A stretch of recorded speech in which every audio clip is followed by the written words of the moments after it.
The story of Frankenstein is one we know well, but the story of Mary Shelley, the 18-year-old girl who wrote this eternal novel, is filled with secrets, rumors, and guesses. Why did she write this story about monsters? Did she base it on real-life events?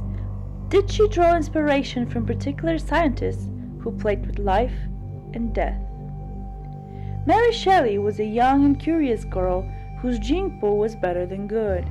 Her father was William Godwin, a political philosopher, and her mother was Mary Wollstonecraft, the founder of feminism.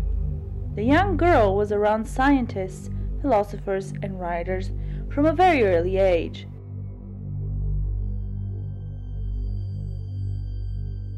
Her father was able to provide her with the finest home education, remarkable even for those years in a huge intellectual circle.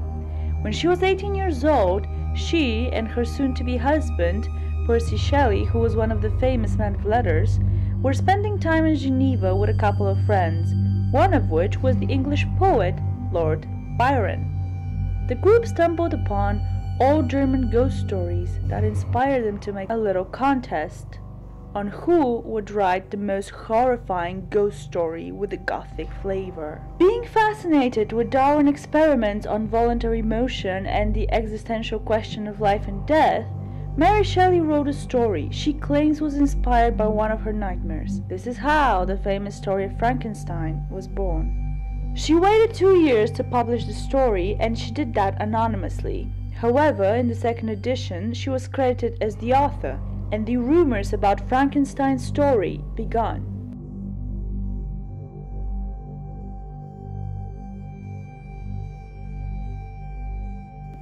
A lot of writers and historians have argued whether or not certain philosophers were the actual inspiration for the narrative. One little detail leads to the belief that Mary's inspiration might have come from seeing the actual Frankenstein Castle in Germany.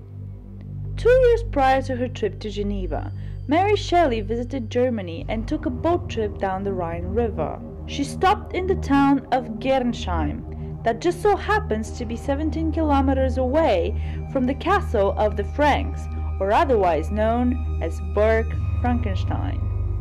It is even rumored that she visited the castle one night, but left that out of her notes.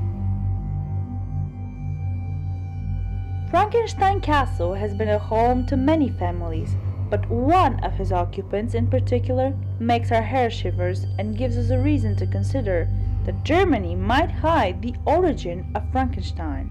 2 centuries before Mary's little boat trip, this place was the home of John Conrad Dipple. He was a quiet man born inside the castle who lived isolated, spending his time studying science, theology, mysticism, and alchemy. Dipple actually made some big contributions to science when he discovered the dye Prussian blue, which we still use. What would interest you even more is that he created an animal elixir, a cure for any disease, and a cure against aging. The interesting part?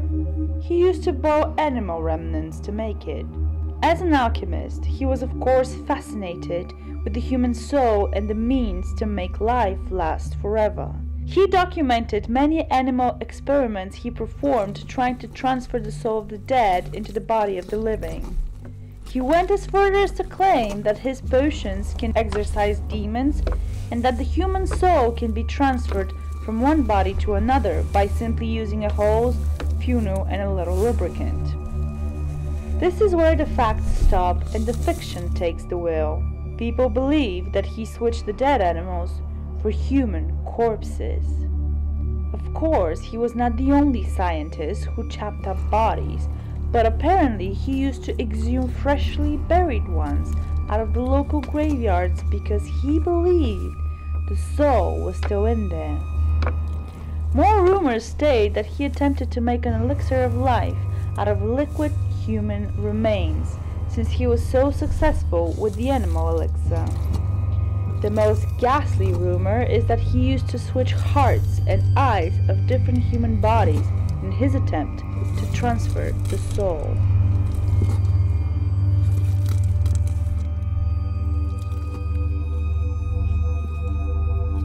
Whether these stories bear some truth is hard to say.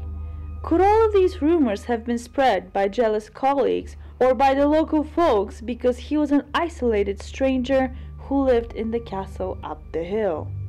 Did Mary Shelley hear some of these legends when she visited the area? Could it be that they stuck around her mind and eventually inspired her novel? We will never know.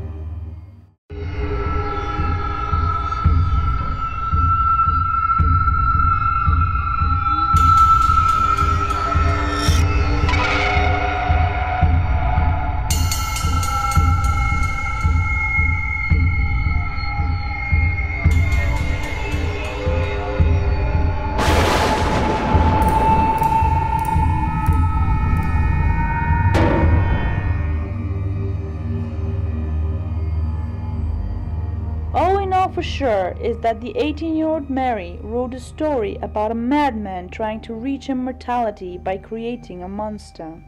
A story that will come to be known as the first written science fiction and still influences our literature and our culture.